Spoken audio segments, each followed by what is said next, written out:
नमस्कार मित्रांनो. सरकारी कर्मचारी आणि पेन्शनधारकांसाठी सध्या सर्वात मोठी आणि आनंदाची बातमी म्हणजे 8वा वेतन आयोग. अनेक वर्षांपासून ज्या निर्णयाची प्रतीक्षा होती त्या आयोगाबाबत आता नवीन अपडेट समोर येत आहेत. विशेष म्हणजे कर्मचाऱ्यांना तब्बल 20 महिन्यांची थकबाकी मिळू शकते अशी चर्चा जोरात सुरू आहे.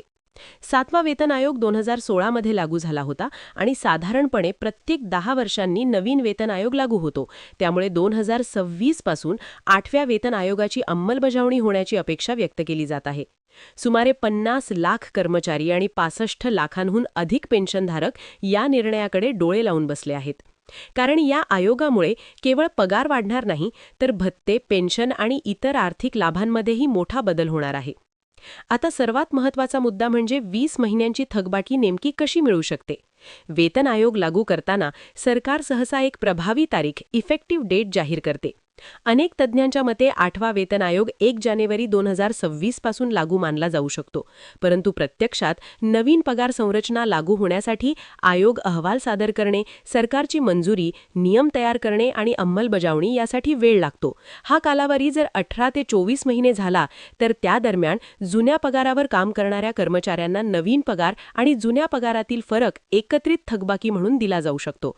त्यामुळेच 20 महिन्यांची थकबाकी मिळण्याची शक्यता व्यक्त केली जात आहे. थकबाकीची रक्कम किती असेल हे पूर्णपणे फिटमेंट फॅक्टरवर अवलंबून असते.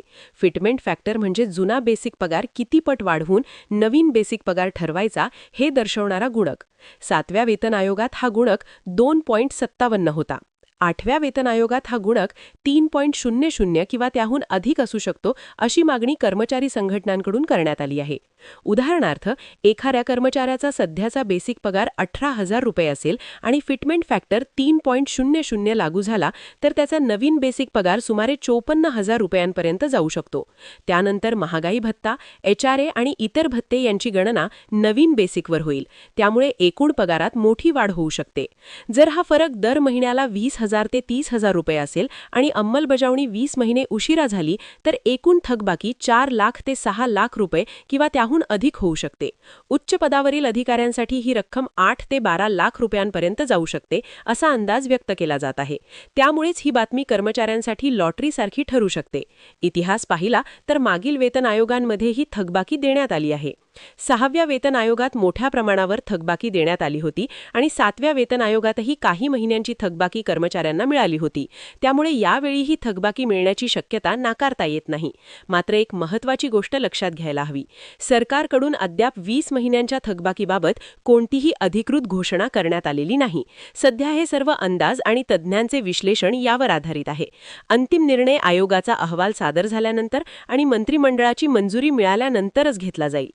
8व्या वेतन आयोगामुळे केवळ पगार वाढणार नाही तर पेन्शनधारकांनाही मोठा फायदा होणार आहे.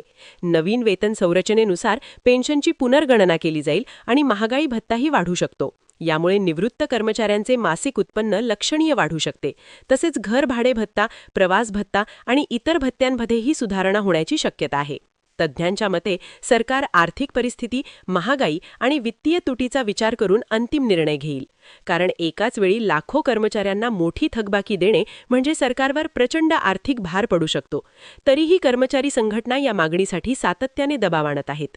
मित्रांनो, एकूणच पाहता 8वा वेतन आयोग सरकारी कर्मचारी आणि पेन्शनधारकांसाठी मोठा आर्थिक बदल घडवून आणू शकतो. 20 महिन्यांची थकबाकी ही शक्यता नक्कीच उत्साहवर्धक आहे, पण सध्या ती अंतिम नाही. अंमलबजावणी जितकी उशिरा होईल तितकी थकबाकी वाढेल आणि जर निर्णय लवकर झाला तर थकबाकी कमी असू शकते. त्यामुळे येणारे काही महिने अत्यंत महत्त्वाचे ठरणार आहेत. म्हणूनच सरकारी कर्मचाऱ्यांसाठी ही निश्चितच आनंदाची बातमी असू शकते, कारण पगारवाढीसोबतच लाखांची थकबाकी मिळण्याची शक्यता आहे. पण अंतिम निर्णय सरकारच्या अधिकृत घोषणेवरच अवलंबून असेल. पुढील अपडेट्ससाठी लक्ष ठेवणे अत्यंत आवश्यक आहे. धन्यवाद.